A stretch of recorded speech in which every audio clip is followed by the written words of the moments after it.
बिस्मिल्लाहिर्रहमानिर्रहीम अस्सलाम वालेकुम viewers, welcome to my YouTube channel. Viewers, कैसे हैं आप? उम्मीद करता हूँ आप ठीक होंगे।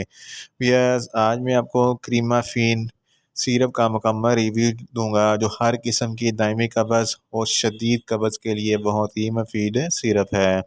क्रीमाफिन सिरप को किन कंडीशन में इस्तेमाल किया जाता है, इसके फ़ायदे और नुकसानात क्या हैं, इसके कॉन्ट्रा इंडिकेशन क्या हैं, ये सब कुछ मैं आपको वीडियो में बताऊंगा। भैया, सबसे पहले मेरी आपसे रिक्वेस्ट है, मेरा चैनल मेडिकोज इन्फो सब्सक्राइब करें। भैया, बात करते हैं क्रीमाफिन सिरप की पैकेजिंग की, तो इसके एक पैक में 120 ml सिरप होता है और इसकी कीमत 60 रुपये है। ये एबेक कंपनी की प्रोडक्ट है जो एक मल्टीनेशनल कंपनी है। ये किसी भी मेडिकल स्टोर और फार्मेसी स्टोर से आसानी से मिल जाती है। यस, अब बात करते हैं क्रीमाफिन सिरप की फार्मूलेशन की, तो इसकी फार्मूलेशन में sodium picosulfate cream of magnesia with liquid paraffin होता है जो कब्ज़ के लिए बहुत ही मुफीद है। यस, अब बात करते हैं क्रीमाफिन सिरप का सही तरीका इस्तेमाल और खुराक की, तो क्रीमाफिन सिरप बड़े जिनकी उम्र 16 साल से ऊपर है दिन में 3 चाय के चमचे एक मरतबा इस्तेमाल करने हैं, और छोटे बच्चे जिनकी उम्र 6 साल से 12 साल तक है 1 चाय का चमचा दिन में एक मरतबा इस्तेमाल करना है, और छोटे बच्चे जिनकी उम्र 2 साल से 5 साल तक है आधा चाय का चमचा दिन में एक मरतबा इस्तेमाल करना है। सिरप को खाना खाने के बाद इस्तेमाल करना है या आप अपनी कंडीशन या डॉक्टर की हिदायत के मुताबिक इस्तेमाल करना है। बेस्ट टाइम रात को सोते वक्त इस्तेमाल करें तो आपको इफ़ेक्टिव रिज़ल्ट मिलेंगे। वियर्स, अब बात करते हैं क्रीमाफिन सिरप को किन कंडीशन में इस्तेमाल किया जाता है और इसके फ़ायदे क्या हैं। क्रीमाफिन सिरप का इस्तेमाल कॉन्स्टिपेशन के लिए यानी कि कब्ज़ के लिए करते हैं। क्रीमाफिन सिरप के इस्तेमाल से स्टूल यानी कि पखाना नरम हो जाता है और कब्ज़ होने की सूरत में पखाना आसानी से आ जाता है। इसके अलावा पाइल्स यानी कि बवासीर के मरीज़ भी क्रीमाफिन सिरप को इस्तेमाल कर सकते हैं।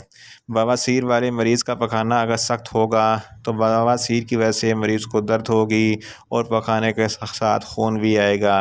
क्रीमाफिन सिरप के इस्तेमाल से पखाना नरम हो जाएगा और आसानी से आ जाएगा और कब्ज़ भी हमेशा हमेशा के लिए ख़त्म हो जाएगी। इसके अलावा मरीज़ की एंडोस्कोपी करनी हो तो इससे पहले भी क्रीमाफिन सिरप का इस्तेमाल करवाया जाता है ताकि पेट अच्छे तरीके से साफ़ हो जाए। इन शॉर्ट, क्रीमाफिन सिरप हर किस्म की दायमी कब्ज़ के लिए बहुत ही मुफीद है।